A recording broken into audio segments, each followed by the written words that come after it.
Hola, bueno, la idea es hablar un poco de lo que me parece puede generar más dudas desde la demanda espontánea al momento de pedir una ecografía o la utilidad de las ecografías en los pacientes que vemos en demanda espontánea. Y bueno, pido disculpas porque tengo un Office medio viejo, así que la forma de grabar es medio prehistórica, pero bueno. Hablemos de ecografía de pulmón. Históricamente se consideró al aire como un enemigo del ultrasonido, ¿no? Y por eso la radiología tomó tanta importancia. De hecho, se podría decir que la ecografía pulmonar tuvo su auge en los últimos años, sobre todo a raíz del COVID, ¿no? Porque era mucho más rápido de practicar y demás. Lo real es que la radiografía, como método de estudio, como método diagnóstico, en forma global tampoco es un muy buen estudio. De hecho, los trabajos hablan de un 60% de sensibilidad global para todas las patologías, ¿no?, de la radiografía. Y sobre todo, si uno lo utiliza en lugares, en shockroom, por ejemplo, donde no se hace con la mejor técnica, ahí la sensibilidad es aún menor. A raíz de esto se empezó a investigar la ecografía y bueno, y fue lo que dio el boom de este estudio a nivel pulmonar.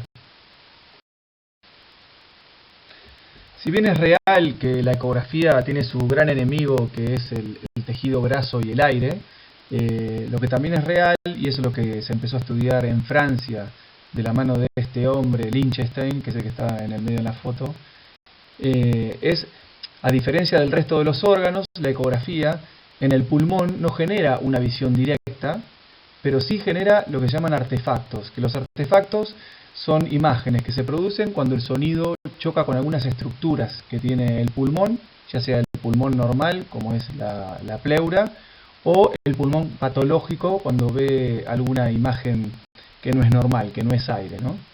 Entonces, cuando eso se produce, se generan artefactos y estudiando estos artefactos es que Lichtenstein hizo varios protocolos de diagnóstico utilizando la ecografía a nivel pulmonar. Y tal es así y tanto ha descrito que de hecho la sensibilidad diagnóstica global de la ecografía a nivel pulmonar se aproxima al 90%. O sea, bastante más que lo que veíamos en la radiografía. La ecografía tiene a nivel pulmonar una limitante y por eso la sensibilidad no llega al 100%. Y la limitante es que la imagen patológica tiene que estar en contacto con la pleura. Quiero decir, si hay una neumonía que no está en contacto con la pleura y por lo tanto entre la neumonía y la pleura hay aire interpuesto, el sonido no genera artefactos. Entonces esa es la principal limitante de la ecografía, ¿no? Pero por otro lado, se sabe que la gran mayoría de la patología tiene contacto con la pleura, incluidas las neumonías, ¿no? Entonces por eso la sensibilidad es tan buena a pesar de esta dificultad. Entonces con los artefactos se habla de patrones ecográficos, ¿no? y se engloba a casi toda la patología pulmonar en estos 5 patrones ecográficos, que lo vamos a ir viendo. El primero es lo que es una imagen normal. Lo segundo es lo que se llama síndrome alvéolo intersticial, después lo vamos a ver. El patrón de consolidación, el neumotórax y el derrame pleural. Vamos a describir entonces el patrón normal, que es bastante sencillo. Una cosa fundamental de la ecografía y sobre todo la ecografía de pulmón es que por donde uno no pasa la sonda se puede comer alguna patología, ¿no? O sea que es, bueno, como casi todos los procedimientos, pero sobre todo la ecografía es muy operador dependiente. Y en el pulmón tiene que ver con esto. Entonces el patrón normal, decíamos, es que se genera una imagen, no en forma directa, sino un artefacto. Entonces el sonido lo que hace es chocar contra la pleura y rebota y genera hacia el infinito lo que se llaman líneas A. Es como ponerse entre dos espejos, que se genera, repite la imagen infinitamente. Bueno, eso es lo normal, que se genere la imagen de la pleura y a eso se le llama patrón de líneas A o patrón normal.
Pasemos al primer síndrome, que es lo que se llama síndrome alvéolo intersticial.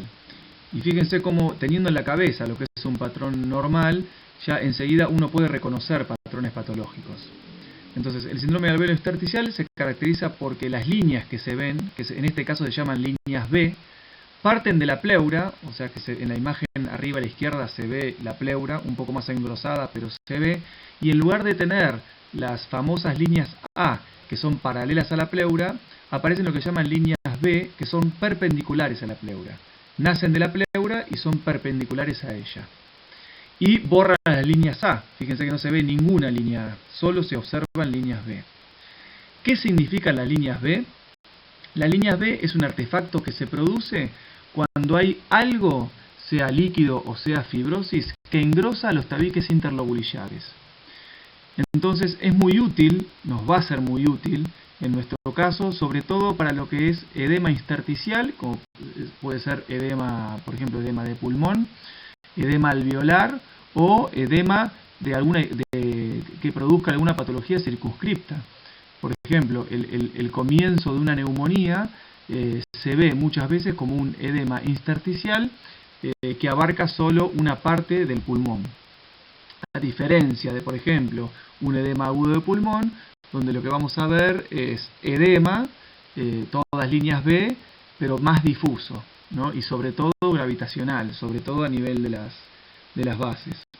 Eso es importante porque muchas veces nos guiamos para saber la patología en función de la localización de cada síndrome alvéolo intersticial. Entonces, nos va a ser muy útil para el diagnóstico del síndrome alvéolo intersticial la ecografía, pero si nosotros encontramos líneas B, no nos dice cuál es la causa. Podemos intuirla, decíamos, por la ubicación o por algunas características, pero no nos dice cuál es la causa. O sea que ahí va a ser muy importante los antecedentes, ¿no? Porque decía, la causa puede ser tanto exceso de líquido como, por ejemplo, fibrosis. Todas las intersticiopatías se van a manifestar como línea B. Y la única forma entonces de diferenciarla es a través del antecedente. Algo que está muy bueno del síndrome alvéolo intersticial y que nosotros lo usamos mucho en emergencias es que las líneas B aparecen antes que la clínica y antes que en la radiografía el exceso de líquido a nivel pulmonar. Entonces sirve mucho para el diagnóstico de insuficiencia cardíaca y además para seguir la evolución, para seguir el tratamiento, porque así como aparecen las líneas B antes que la clínica, por ejemplo, también desaparecen, ¿no? Entonces se puede guiar la terapéutica a través del seguimiento de las líneas B. Y lo contrario, que también se usa mucho en emergencias, uno puede guiar la reanimación con líquidos y estar atentos a no pasarse de los líquidos, siguiendo si en un pulmón que previamente era sano y con un patrón normal solo de líneas A, empiezan a aparecer líneas B. Entonces ahí hay que estar atento porque estamos sobrecargando al paciente. Pasemos entonces al segundo patrón, que es el patrón de consolidación. Bueno, como todo es un patrón, con lo cual no es unicausal, ¿no? El patrón de consolidación puede ser debido a neumonía, pero también puede ser debido a telectasia, a tumor, y eso es muy difícil de diferenciar a través de la ecografía, ¿no? Por eso hablamos de patrones y no hablamos de diagnósticos. Hay algunas cosas que pueden guiar, más allá de la clínica, a nivel ecográfico me refiero, que guiar un poco más el diagnóstico, pero siempre hablamos de patrones.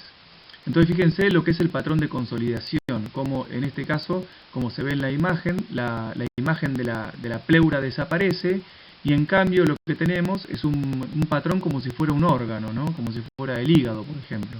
Un patrón moteado y lo que vemos que son los puntos blancos en las dos imágenes, la izquierda y la derecha, es lo que corresponde al broncograma aéreo. Que en ese aspecto es igual que en la radiografía o en la tomografía, se ve el bronquio lleno de líquido, y eso es lo que se ve en la ecografía. Y recuerden, lo vuelvo a decir, esta neumonía, supongamos que esta consolidación sea por neumonía, ¿no? Esta neumonía se ve y se ve clara porque está en contacto con la pleura. si no estuviera en contacto con la pleura, lo cual no es lo más habitual, todo lo contrario, es lo más infrecuente, por ecografía no se vería. Por eso, y esta es una opinión muy personal, es que para mí a nivel pulmonar la ecografía debería estar intercalada entre la placa y la tomografía, ¿no? Porque lo que tiene la radiografía es que te da una visión global, que la ecografía no. Continuando con la ecografía pulmonar, entonces tenemos el próximo patrón, que es el derrame pleural. Que como se ve en la imagen, fíjense, la imagen tiene una zona anecoica, en ecografía se le llama zona anecoica a lo negro, del lado izquierdo, y del lado derecho lo que tenemos es un órgano, que puede ser o el vaso o el hígado. Entonces, lo mismo, acá hablamos de derrame pleural, no podemos saber la causa, tampoco podemos saber si es trasudado o exudado, solo vemos que hay líquido que está en este caso desplazando al pulmón, porque no vemos imagen pulmonar, no vemos en ningún lado líneas A ni líneas B. Y bueno, y con este terminamos de pulmón. No voy a hablar de neumotórax, porque la realidad es que es bastante específico y sepan que se utiliza también para el diagnóstico de neumotórax, pero no tiene sentido que lo hablemos ahora. Bueno, y por último, para terminar de pulmón, sepan que somos nosotros los de la unidad de ecografía en emergencias los que hacemos ecografía pulmonar. En imágenes no hacen ecografía pulmonar. Cuando uno pone ecografía de pulmón, solamente ven si tiene derrame pleural o no. Así que si necesitan diagnosticar algún síndrome, nos tienen que avisar a nosotros. Pasemos a ecografía abdominal. Quería aprovechar para remarcar algunas cosas que me parecían importantes, de las cosas que vemos ahí en demanda. Bueno, la ecografía abdominal obviamente es recontra útil y es el primer estudio que uno utiliza cuando busca tanto patología del hígado como del páncreas, como riñón o de los grandes vasos. Y insisto en lo mismo de siempre, en todo el organismo el principal limitante de la ecografía es el tejido graso y el aire. Obviamente también el operador y el equipo, ¿no? Un muy buen equipo facilita mucho las cosas. Lo de las limitantes hay que tenerlo en cuenta. La realidad es que obviamente si uno va a pedir una ecografía a un paciente muy obeso, está claro que no es lo ideal. Pero por otro lado, y esto es personal, como la ecografía es inocua y es relativamente rápida, una ecografía ayuda a descartar otras cosas y se evita la radiación que tiene la tomografía, ¿no? Pasando entonces a la primera patología, algunas cosas de la fosa ilíaca derecha. Sepan que el apéndice como tal, el apéndice si no está inflamado, es extremadamente difícil de ver en la ecografía, excepto que la persona sea muy flaquita. Sí es más habitual que se vea cuando el apéndice está inflamado, porque bueno, aumenta de tamaño y facilita la visualización, ¿no? Entonces, lo patológico es que el apéndice mida en su diámetro transverso mayor o igual o más de 8 milímetros.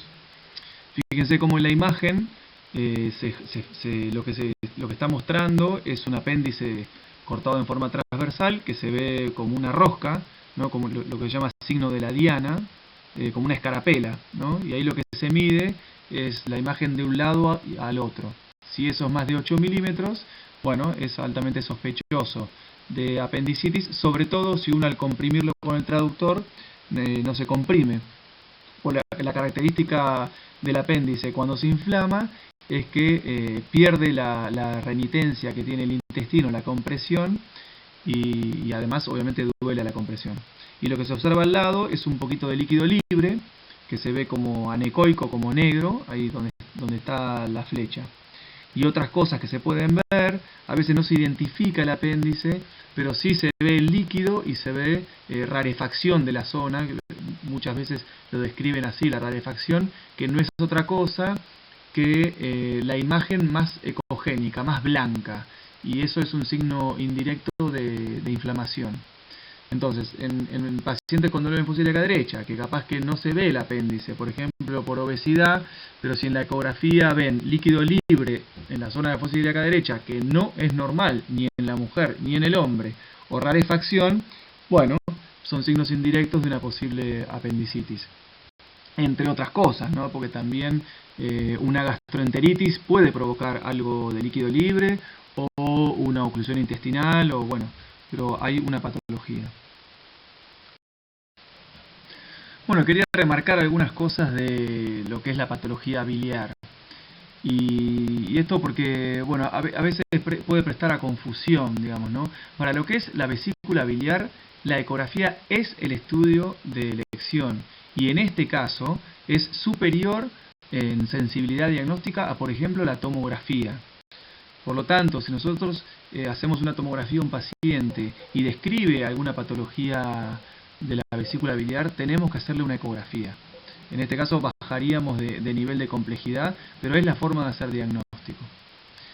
Sepamos entonces que uno habla de edema de pared y por lo tanto de colecistitis en la vesícula biliar cuando la pared en forma transversal mide más de 4 milímetros. Y para hablar de colecistitis, obviamente tiene que haber una causa obstructiva en la vesícula biliar, como la litiasis, ¿no? Hay otras causas que puedan engrosar la pared, que hay que conocerlas, como por ejemplo la ascitis, el hecho de que haya líquido libre en la cavidad peritoneal, en forma crónica inflama las paredes de la vesícula y hay que hacer diagnóstico diferencial en estos casos con la colecistitis.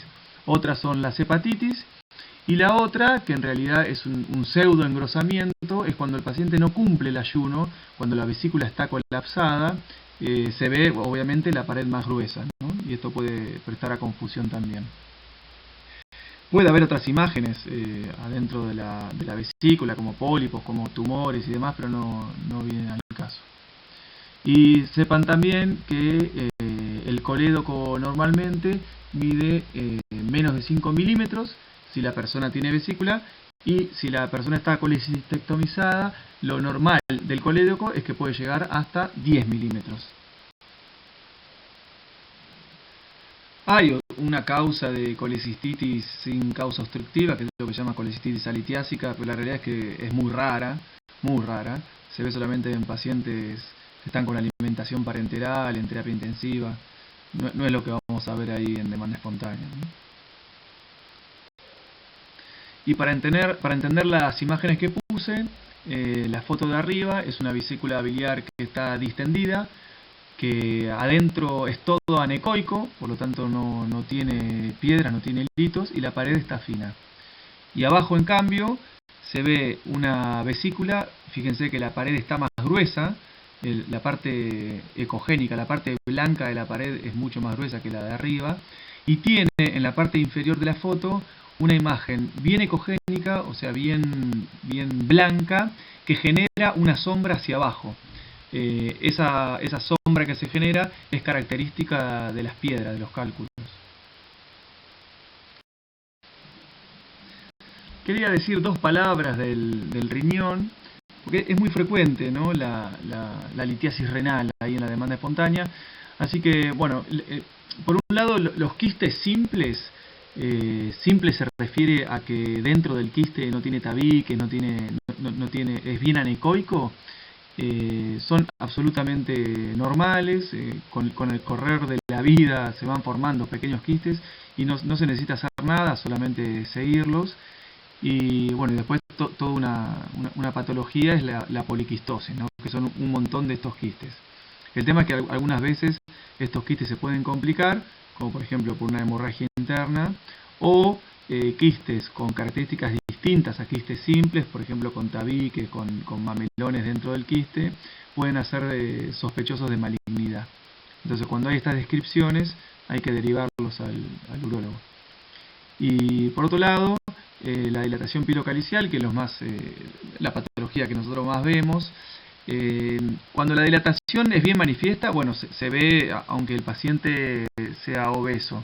El tema es que si la dilatación es muy leve, puede no verse en ecografía. Así que por eso es que muchas veces ante alta sospecha o con una ecografía normal, pero por otro lado tenemos hematuria en la orina, bueno, por eso pedimos tomografía, que es en este caso el gol estándar, ¿no? Y sepan también que en la medida que el embarazo avanza, por una cuestión de compresión, puede tener una dilatación pielocalicial en la segunda mitad del embarazo, que es bilateral y fisiológica.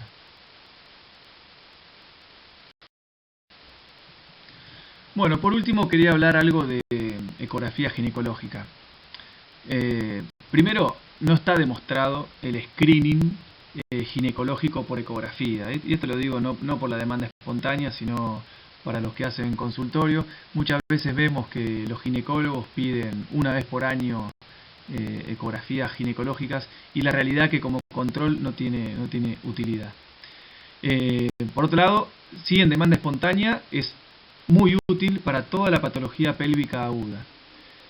Y respecto de la vía abdominal versus las TB, podría decir que como regla general se prefiere siempre la TB, porque fíjense por ejemplo en la imagen de más a la derecha, eso es una imagen de una ecografía transabdominal, y fíjense que lo ideal para poder hacer esta ecografía es que la persona tenga buena cantidad de vejiga, porque en este caso el líquido funciona como conductor del sonido, y la distancia que hay entre el útero para ver, por ejemplo, alguna patología uterina del traductor es bastante, ¿no?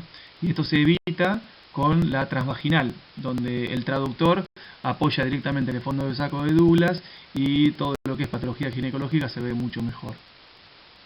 Y obviamente también empeora la vía abdominal si la paciente es obesa. Así que se prefiere, como conclusión, en general la transvaginal. Otra cosa importante, sepan que en mujer en edad fértil el líquido libre en leve cantidad es normal de encontrar. Y por otro lado, que hablamos de quistes cuando la imagen que uno ve es mayor de 40 milímetros, eso por definición. Y muchos quistes, que son los que se llaman quistes funcionales, son asintomáticos. Que los quistes funcionales no son otra cosa que el folículo que aumenta más de lo que debería aumentar de tamaño, y se ve como una imagen como la que se ve abajo a la izquierda, que es una imagen redondeada, anecoica, o sea de contenido negro, con una fina pared. El tema es que a veces estos quistes se pueden complicar, y cuando eso pasa generan una patología con dolor agudo, como en la imagen del medio, que es un quiste funcional que sangró, que es lo que se llama quiste hemorrágico. Fíjense cómo el contenido ya no es anecoico, sino que es particulado, bueno, y eso es el contenido de sangre. Y esto sí provoca dolor y bueno, y provoca la consulta, ¿no?